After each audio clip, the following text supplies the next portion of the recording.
Channel को like और subscribe जरूर करें। हैं कहानियों में प्यार और रिश्तों से जुड़ी कई दिलचस्प कहानियां हैं जो आपके दिल को छू लेगी और जिससे आपको प्यार का नया मतलब जानने को मिलेगा। इन रोमांटिक स्टोरी से आप कई अहम बातें भी जान सकते हैं कि प्यार की जिंदगी में क्या अहमियत है और क्या कभी किसी को मिल सकता है सच्चा प्यार। तो अगर आपको भी है कहानियां पढ़ने का शौक तो यहाँ पढ़िए। ग्रीष्मोभा की सर्द मौसम था, हड्डियों को कपकपा देने वाली ठंड। शुक्र था ऑफिस का काम कल ही निबट गया था। दिल्ली से उसका मसूरी आना सार्थक हो गया था। बॉस निश्चित ही उससे खुश हो जाएंगे। श्रीनिवास खुद को काफी हल्का महसूस कर रहा था। माता पिता की वह इकलौती संतान थी। उसके अलावा 2 छोटी बहनें थीं। पिता नौकरी से रिटायर्ड थे। बेटा होने के नाते घर की जिम्मेदारी उसे ही निभानी थी। वह बचपन से ही महत्वाकांक्षी रहा है। मल्टीनेशनल कंपनी में उसे जॉब पढ़ाई खत्म करते ही मिल गई थी। आकर्षक व्यक्तित्व का मालिक तो वह था ही, बोलने में भी उसका जवाब नहीं था। लोग जल्दी ही उससे प्रभावित हो जाते थे।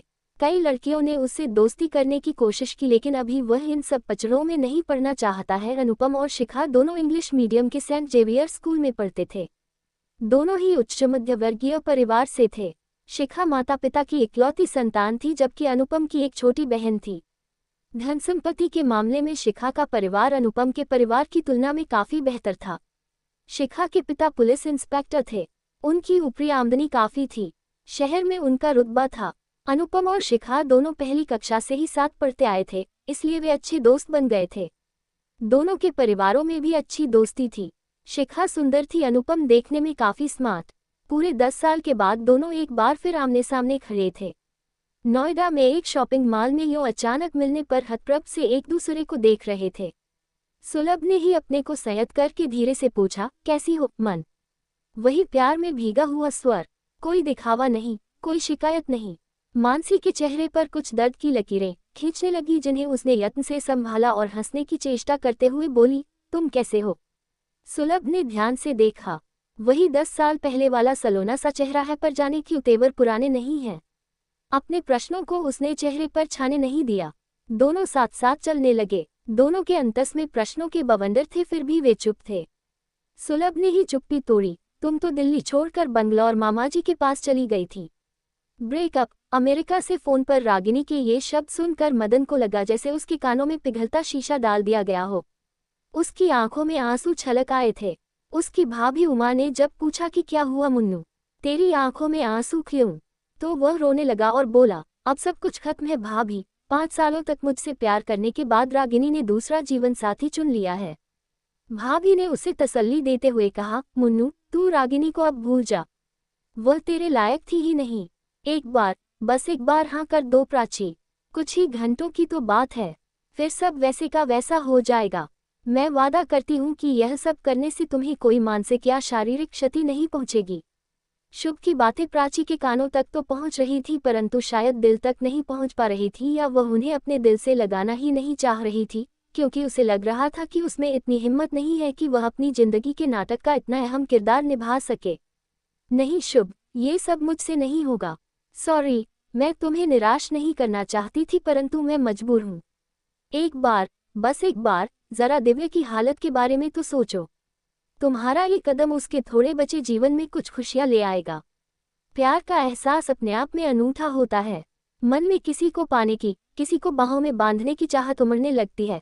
कोई बहुत अच्छा और अपना सा लगने लगता है और दिल उसे पूरी शिद्दत से पाना चाहता है। फिर कोई भी बंधन, कोई भी दीवार माने नहीं रखती, पर कुछ मजबूरियां इंसान से उसका प्यार छीन लेती हैं, लेकिन वह प्यार दिल पर अपनी अमिट छाप छोड़ जाता है।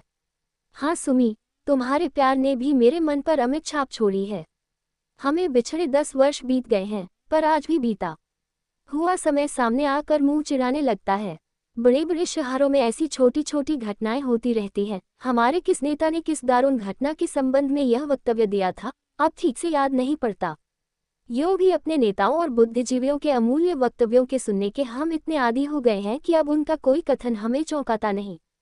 पर जब हमारे छोटे से शहर में अपहरण जैसी घटना घटने की संभावना प्रतीत हो तो हम सब का चौंकना स्वाभाविक था, और वह भी तब जब वह घटना मेरी घनिष्ठ सहेली संगीता और उसके प्रेमी से संबंधित हो।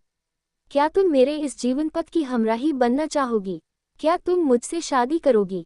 प्रकाश के ऐसा कहते ही ज्योति आवाक उसे देखती रही। वह समझ ही नहीं पाई क्या कहे। उसने कभी सोचा नहीं था कि प्रकाश के मन में उसके लिए ऐसी कोई भावना होगी। उसके स्वयं के हृदय में प्रकाश के लिए इस प्रकार का ख्याल कभी नहीं आया। कई वर्षों से दोनों एक दूसरे को जानते हैं। दोनों ने संग में न जाने कितना ही वक्त बिताया है। जब भी उसे कंधे की जरूरत होती, प्रकाश का कंधा सदैव मौजूद होता। ज्योति अपनी हर छोटी से छोटी खुशी और बड़े से बड़ा दुख इस अनजान शहर में प्रकाश से ही साझा करती। उन दोनों की दोस्ती गहरी थी। जब जब ज्योति किसी रिलेशनशिप में आती तो प्रकाश को बताती और जब ब्रेकअप होता तब भी वो प्रकाश से ही दुख जाहिर करती। ऑफिस से आते समय गाना सुनते हुए कार चलाते नमन का मूड बहुत रोमांटिक हो गया।